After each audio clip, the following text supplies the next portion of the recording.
Hi viewers, అందరూ ఎలా ఉన్నారు? ఏంటిది అని చూస్తున్నారా? షీర్ కుర్మా అండి. పండగలకే కాదు, ఇలా తినాలనిపించినప్పుడు ఎప్పుడైనా చేసుకోవచ్చు. చాలా సింపుల్ ట్రిక్స్తో మీకు చూపిస్తాను. ఆన్లైన్లో అయితే ఈ సెవైని ఆర్డర్ చేశానండి. ఆ తర్వాత డ్రై ఫ్రూట్స్ని ఈ రకంగా మనం నెయ్యి వేసుకుని ప్యాన్లోని రోస్ట్ చేసుకొని పెట్టుకోవాలండి.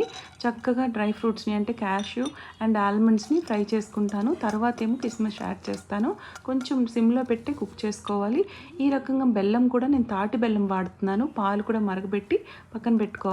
ఆ తాటి బెల్లం మా మదర్ కోల్కతా నుంచి తీసుకొచ్చారు, చాలా బాగుంటుంది. అందుకనే బెల్లం యూస్ చేస్తున్నాను. మీరు కావాలంటే షుగర్ కూడా యూస్ చేసుకోవచ్చు.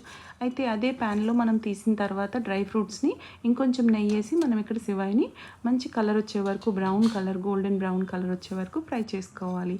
ఈ కలర్ వచ్చింది చూసారా? ఈ ఎక్కువ మంది ఏం చేస్తారంటే పాలు తక్కువ వేస్తారు, సివాయి ఎక్కువ వేసేస్తారు. అందుకని గట్టి పడిపోతుందండి.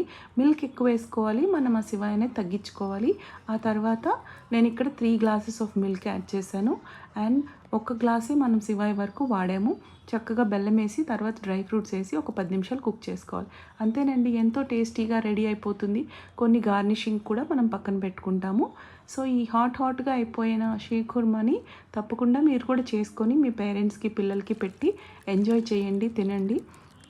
సో ఫ్రెండ్స్, చాలామంది వీడియోస్ చూస్తూ ఉంటారు కానీ సబ్స్క్రైబ్ చేయరు, లైక్ చేయరు, కమెంట్ చేయరు. ప్లీజ్ చేయండి. ఎందుకంటే యూట్యూబ్ని రన్ చేయడం అంత ఈజీ కాదండి. ఎంతో కష్టంతో వీడియోస్ తీస్తాము. ఎందుకంటే వంట ఎంతో ఈజీగా చేసేయచ్చు, కానీ దాన్ని రికార్డ్ చేయడం ఎంతో కష్టమండి. అది మీరంతా సపోర్ట్ చేస్తేనే మేము కూడా ముందుకు వెళ్ళగలం కదా. తప్పకుండా సపోర్ట్ చేయండి. Thank you so much.